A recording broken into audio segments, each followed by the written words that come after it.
Bismillahirrahmanirrahim. Assalamualaikum warahmatullahi wabarakatuh. Baik, sebelum perkuliahan pada hari ini kita mulai, kita awali dulu dengan bersama membuka doa pembuka majelis. Kita awali bersama-sama dengan ta'awudz terlebih dahulu. A'udzubillahi minasyaitonirrajim. Bismillahirrahmanirrahim. Raditu billahi rabbah wa bil islami dina wa bi muhammadin nabiyya wa rasulah rabbi zidni ilma warzuqni fahma. Amin. Baik, pada pertemuan kali ini materi kita adalah terkait dengan motivasi. Sebelum kita membahas terkait dengan materi ini, kita perkenalkan terlebih dahulu ya dosen-dosen kita yang ganteng dan cantik. Oke, jadi yang pertama adalah Profesor Dr. Heru Kurnianto, yang kedua adalah Ibu Meka Kurnia Puji, yang ketiga adalah Ibu Sri Handari, yang keempat Bapak Udin, yang kelima saya sendiri ya Tri Mariati, yang keenam adalah Ibu Istofaina Astuti, yang berikutnya adalah Ibu Rini Juni Astuti, yang kedelapan adalah Bapak Gita Danu Pranata, dan yang kesembilan adalah Ibu Siti Nurjana. Nah, jadi apa sih itu yang dimaksudkan dengan motivasi? Ya, jadi sebenarnya motivasi itu adalah berasal dari kata motif terlebih dahulu, yang artinya bahwa itu adalah dorongan. Ya, nah, apa itu definisi dari motivasi? Bahwa motivasi itu adalah merupakan kesediaan untuk mengeluarkan effort, ya, atau upaya yang tinggi untuk mencapai tujuan organisasi yang dikondisikan oleh kemampuan upaya itu dalam memenuhi beberapa kebutuhan individual. Nah, jadi untuk proses motivasi itu sendiri sebenarnya ya bahwa seseorang itu punya keinginan ya, nah keinginan sesuatu yang harus kita capai ya, sehingga kita berupaya mencari cara bagaimana kita bisa mencapai apa yang kita perlukan tersebut. Nah, beberapa teori ya terkait dengan motivasi ini, yang pertama adalah teori awal motivasi. Nah, teori awal motivasi ini ada tiga. Yang pertama adalah teori hierarki kebutuhan, yang kedua adalah teori X dan teori Y, dan yang ketiga adalah teori dua faktor. Nah, satu persatu kita bahas bersama. Yang pertama adalah teori hierarki kebutuhan. Nah, teori kebutuhan ini yang pertama kali adalah dikatakan oleh Abraham Maslow. Jadi Maslow mengatakan bahwa manusia itu punya kebutuhan yang tersusun secara hierarki. Jadi hierarki itu bertingkat ya. Jadi kalau kebutuhan pertama sudah terpenuhi, kemudian akan meningkat ke kebutuhan yang kedua dan seterusnya. Nah, menurut Maslow ya bahwa kebutuhan manusia itu ada 5. Ya, jadi yang pertama adalah kebutuhan fisik. Ya, kebutuhan fisik itu apa saja? Jadi kebutuhan fisik itu adalah ya secara umum berupa makan, minum, tidur, pakaian, seks gitu ya. Tapi kalau itu diimplementasikan dalam organisasi, kebutuhan fisik itu berupa apa? Ada upah, gaji, ya, dan sebagainya. Kemudian yang kedua meningkat. Jadi kalau kebutuhan dasarnya sudah terpenuhi, dia akan meningkat ke kebutuhan yang lebih tinggi, yaitu kebutuhan rasa aman. Nah, kebutuhan rasa aman itu apa sih? Ya, jadi secara umum bahwa kebutuhan rasa aman itu meliputi keamanan, keteraturan, kemudian stabilitas. Nah, kalau itu diimplementasikan dalam organisasi, kebutuhan rasa aman itu apa? Jadi aman secara fisik maupun juga secara non fisik. Nah, bahkan sampai dalam jangka panjang adalah berupa keberlangsungan hidup. Ya, jadi misalnya adanya dana pensiun misalnya. Ya, jam sostek misalnya.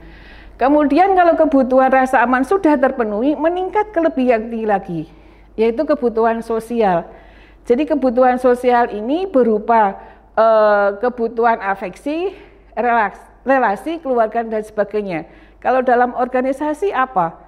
Jadi kebutuhan sosial itu adalah kebutuhan bahwa kita itu diterima oleh rekan kerja kita. Kemudian kalau kebutuhan sosial sudah terpenuhi, meningkat berikutnya, yaitu kebutuhan penghargaan. Ya, jadi kebutuhan penghargaan itu berupa pencapaian, status, tanggung jawab, reputasi, dan lain-lainnya. Ya, jadi saya kira setiap orang ya akan punya kebutuhan ini, akan adanya penghargaan. Jadi manakala karyawan itu punya prestasi, maka dia akan diberi penghargaan. Nah, kemudian pada tahap yang berikutnya adalah kebutuhan yang paling tinggi adalah aktualisasi, ya, aktualisasi diri, self actualization. Jadi pengembangan diri ya berupa pemenuhan ideologi dan lain-lain. Nah, itu adalah menurut Maslow bahwa kebutuhan itu tersusun secara hierarki seperti itu. Nah, kemudian yang kedua ini adalah teori X dan teori Y. Ya, jadi pada dasarnya dalam teori X itu adalah diandaikan bahwa karyawan itu tidak menyukai kerja, malas, tidak menyukai tanggung jawab dan harus dipaksa agar berprestasi. Nah, sedangkan teori Y itu adalah diandaikan bahwa karyawan itu suka kerja, ya, berusaha bertanggung jawab dan dapat menjalankan pengarahan diri. Nah, sekarang Anda masuk di mana? Apakah Anda termasuk yang teori X atau teori Y? Kemudian teori yang berikutnya adalah teori dua faktor. Ya, teori dua faktor yang dikatakan oleh Frederick Heisberg. Mengapa dikatakan teori dua faktor? Jadi dalam teori itu ada dua faktor. Jadi yang pertama itu disebut sebagai faktor intrinsik, yang kedua adalah disebut faktor ekstrinsik. Ya, jadi kalau faktor intrinsik itu berhubungan dengan kepuasan kerja atau motivator factors. Ya, jadi kalau faktor ini ada, maka ini akan membentuk motivasi yang kuat, ya, yang nanti akan menghasilkan prestasi kerja yang bagus. Nah, kemudian yang kedua adalah faktor ekstrinsik. Jadi faktor ekstrinsik itu dihubungkan dengan ketidakpuasan yang dinamakan sebagai hygiene factors. Jadi ketika faktor ini memadai, maka pekerja itu tidak puas. Nah, contohnya apa? Ya, jadi untuk faktor pemuas kerja misalnya ya. Oke, jadi motivator factors berupa apa? Ya, jadi yang pertama adalah prestasi, ya. Prestasi, yang kedua adalah promosi jabatan, kemudian adanya pengakuan, berikutnya adalah pekerjaan itu sendiri, ya, penghargaan, kemudian tanggung jawab, ya, keberhasilan dalam bekerja, kemudian pertumbuhan dan perkembangan pribadi. Itu adalah sebagai motivator factors. Ya, jadi kalau ini ada, maka karyawan itu akan merasa puas. Nah, kemudian yang kedua, yang hygiene factors itu merupakan faktor penyebab ketidakpuasan kerja tadi. Misalnya apa? Ya, ada gaji, ada kondisi kerja, ada status, ada kualitas supervisi, ada hubungan antar pribadi, kemudian kebijakan dan administrasi perusahaan. Kemudian teori kebutuhan yang lain dikatakan oleh McClellan. Ya, jadi di sini menurut McClellan bahwa manusia itu tidak seperti tadi ya, Maslow itu ada 5. Tapi menurut Cleland ini ada 3. Ya, jadi yang pertama adalah pencapaian, yang kedua adalah kekuasaan, yang ketiga adalah afiliasi. Jadi kebutuhan akan pencapaian itu apa? Ya, jadi kebutuhan akan pencapaian atau need achievement itu adalah merupakan dorongan untuk berprestasi, untuk pencapaian yang berhubungan dengan serangkaian standar. Ya, jadi saya kira setiap individu, setiap orang ya pasti akan punya dorongan untuk berprestasi. Saya kira Anda juga seperti itu ya. Nanti Anda juga harus berusaha untuk berprestasi. Kemudian yang kedua adalah kebutuhan akan kekuasaan, need power. Ya, jadi kebutuhan untuk membuat orang lain itu berperilaku dengan cara yang tidak akan dilakukan tanpa dirinya. Kemudian kebutuhan yang ketiga itu dinamakan dengan kebutuhan akan afiliasi, need affiliation. Jadi keinginan untuk hubungan yang penuh persahabatan dan interpersonal yang dekat. Ya, jadi saya kira semua orang juga punya keinginan untuk berafiliasi ya dengan yang lainnya. Baik, kalau tadi adalah teori awal, kemudian yang berikutnya adalah teori kontemporer. Nah, jadi teori kontemporer motivasi ini ada beberapa. Yang pertama adalah self-determination theory atau teori penentuan nasib sendiri. Yang kedua ada keterlibatan pada pekerjaan. Yang ketiga adalah teori penetapan tujuan. Yang keempat teori efikasi diri.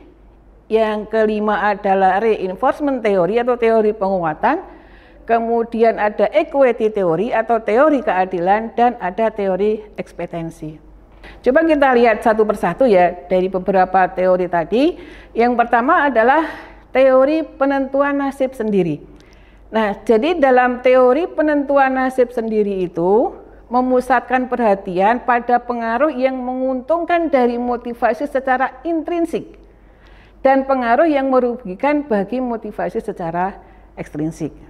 Nah, dalam teori self-determination theory ini didasarkan pada berbagai macam riset ya, bahwa teori penentuan nasib sendiri itu nanti akan sangat terkait sekali dengan kinerja. Ya, jadi yang pertama di sini misalnya riset penentuan nasib sendiri yang memfokuskan pada teori evolusi kognitif atau cognitive evaluation theory. Nah, apa sih isinya? Jadi teori evolusi kognitif ini ya, di situ dikatakan bahwa teori nasib sendiri berpegang teguh pada mengalokasikan imbalan secara ekstrinsik ya, atas perilaku yang sebelumnya telah memperoleh imbalan secara intrinsik, akan punya kecenderungan pada penurunan keseluruhan tingkat motivasi jika imbalan itu terlihat sebagai pengendalian. Nah, artinya di sini bahwa ketika orang-orang itu dibayar untuk bekerja, ya, sedikit dirasakan seperti sesuatu yang mereka ingin lakukan dan lebih seperti sesuatu yang mereka harus lakukan. Nah, itu adalah teori evaluasi kognitif. Kemudian yang berikutnya, bahwa teori nasib sendiri itu adalah berupa teori kesesuaian diri ya. Ya, jadi di sini dalam kesesuaian diri itu di mana menunjukkan keadaan alasan bagi seseorang untuk mencapai tujuan itu adalah sejalan dengan minat dan nilai utama mereka. Oke. Nah, kemudian yang berikutnya, yang kedua adalah teori keterlibatan pada pekerjaan atau job engagement ya.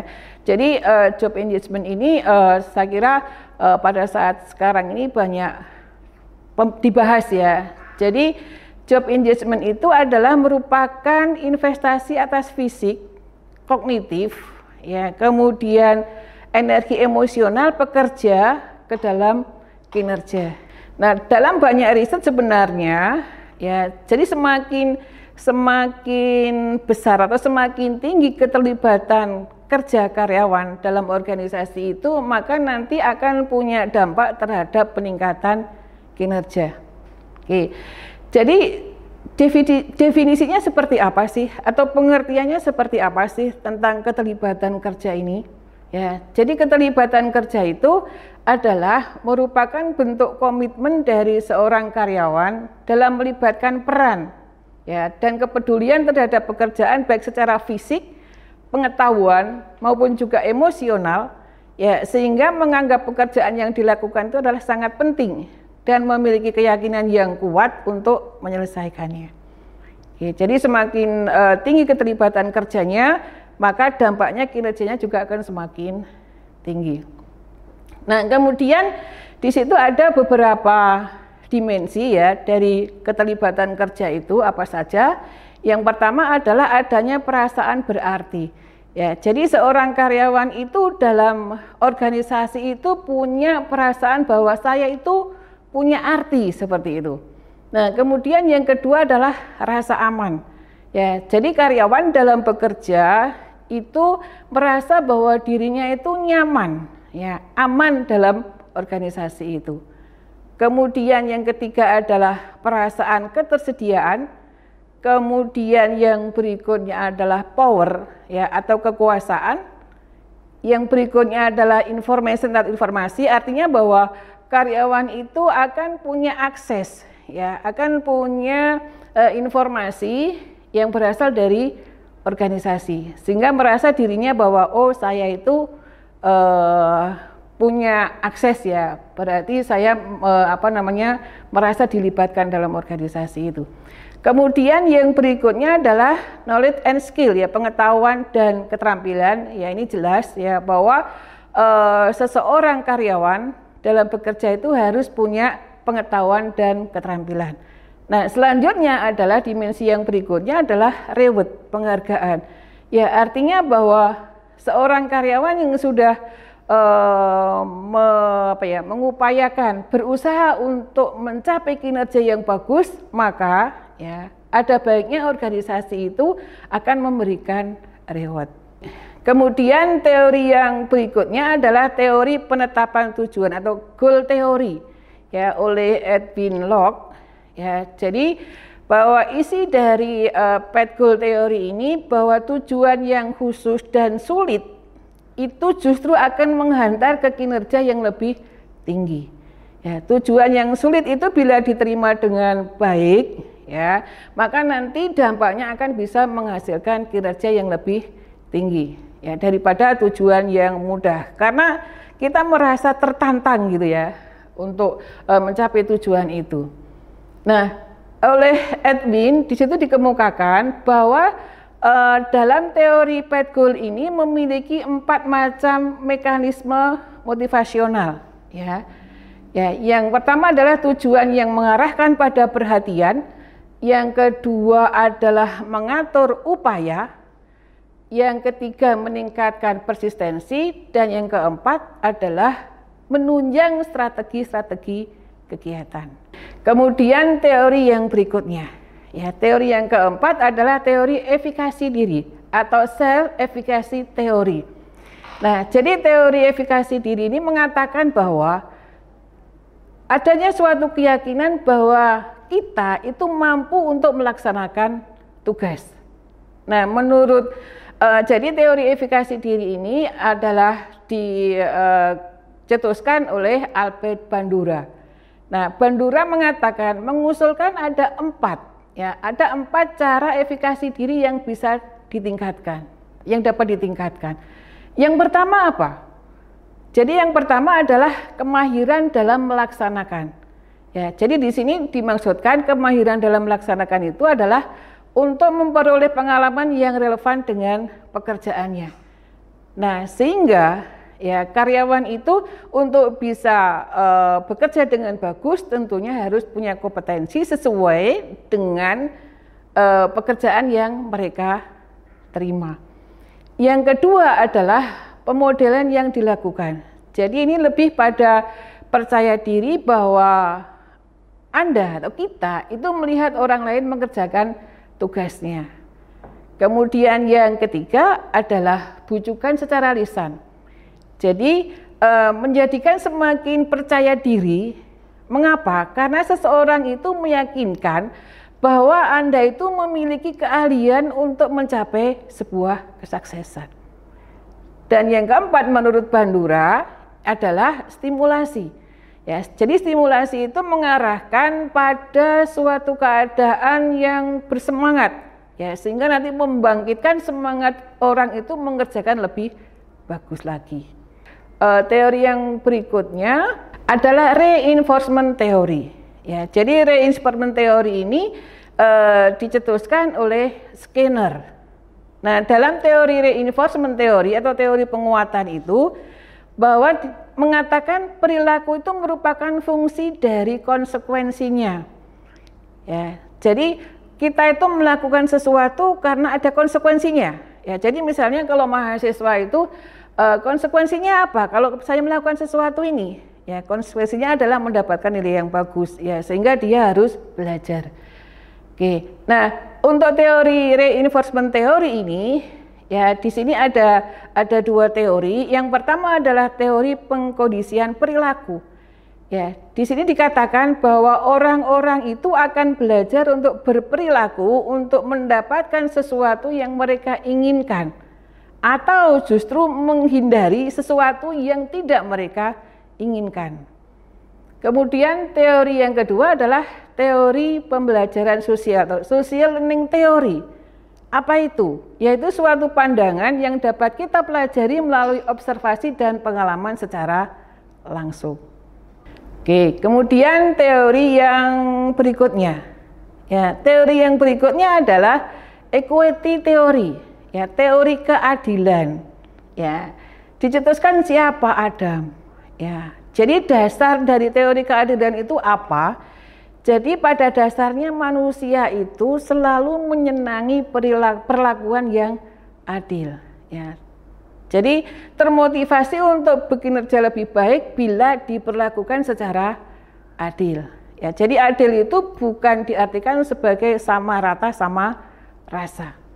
Jadi di sini dalam teori keadilan ini menyatakan bahwa individu itu akan membandingkan masukan dan keluaran pekerjaan mereka dengan masukan, ya, atau input dan pengeluaran orang lain, dan kemudian berespon untuk menghapuskan setiap ketidakadilan.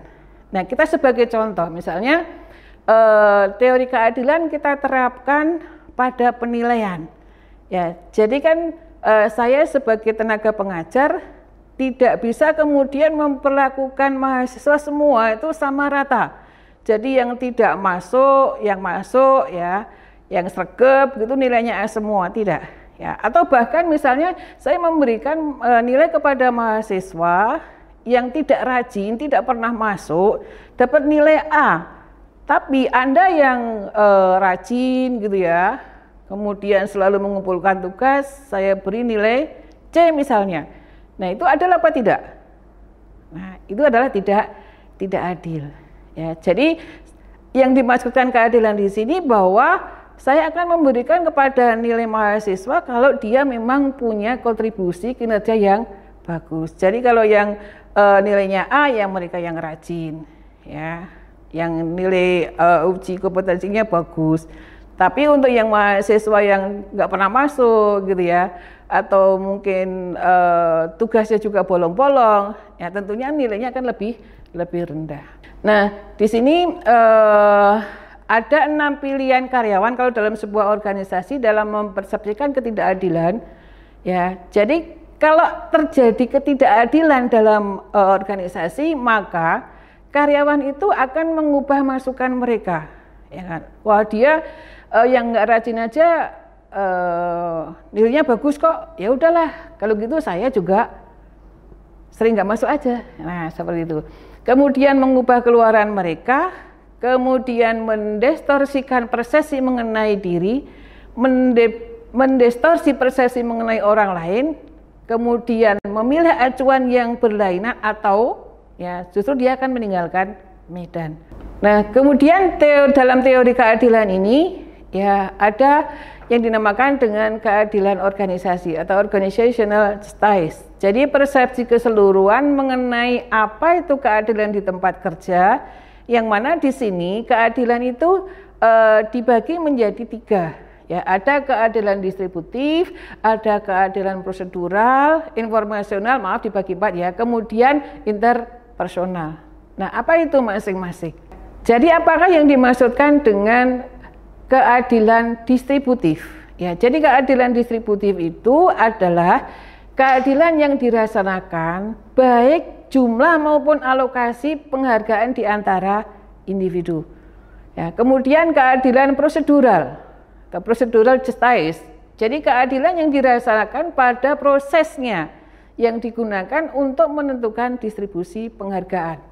Kemudian yang ketiga adalah keadilan informasi, informational justice, keadaan di mana pekerja itu diberikan penjelasan yang jujur dari setiap keputusan. Kemudian yang keempat adalah keadilan interpersonal, ya, keadaan di mana pekerja itu diperlakukan dengan rasa hormat dan bermartabat. Nah, jadi nanti keadilan ini akan juga berpengaruh terhadap variabel-variabel yang lain, ya, misalnya terhadap kinerja gitu ya. Jadi sudah banyak riset ya terkait dengan pengaruh keadilan distributif terhadap kinerja misalnya, ya ternyata ada pengaruh. Oke, kemudian teori yang berikutnya adalah teori harapan, ekspektansi teori. Ya, jadi di sini kekuatan kecenderungan kita untuk bertindak dengan cara tertentu bergantung pada kekuatan pengharapan atau ekspektasi terhadap hasil dari tindakan itu sendiri dan ketertarikan individu kepada hasil tersebut. Nah, jadi teori ini dinyatakan oleh Viktor Fromm, ya, bahwa motivasi itu sebenarnya itu adalah merupakan perkalian antara harapan, instrumentasi, dan valensi. Ya, jadi nanti semakin tinggi harapan, instrumentasinya tinggi, valensinya tinggi, maka motivasinya tentunya akan tinggi juga. Nah, kemudian juga ya dalam teori pengharapan ini ya bahwa teori ini memusatkan pada 3 hubungan. Ya, yang pertama hubungan upaya kinerja, yang kedua hubungan kinerja imbalan, yang ketiga adalah hubungan imbalan tujuan pribadi. Nah, jadi di sini bahwa seseorang ya itu akan berupaya ya untuk mencapai sesuatu, akan untuk menghasilkan suatu kinerja yang diinginkan. Nah, sehingga kalau usahanya itu tinggi, ya dia punya pemikiran bahwa nanti kinerja saya tinggi. Ya, jadi misalnya tadi saya contohkan kalau mahasiswa itu kalau ingin mendapatkan ukuran kinerja mahasiswa adalah nilai gitu ya. Ya, jadi bagaimana kita untuk bisa mendapatkan nilai yang bagus, saya harus berupaya. Nah, kalau saya sudah berupaya, kinerja saya bagus, maka ya harapannya kita adalah mendapatkan imbalan. Ya. Nah, jadi imbalan tadi berupa apa? Ya, jadi imbalan itu nanti adalah berupa kalau mahasiswa ya berupa nilai gitu ya.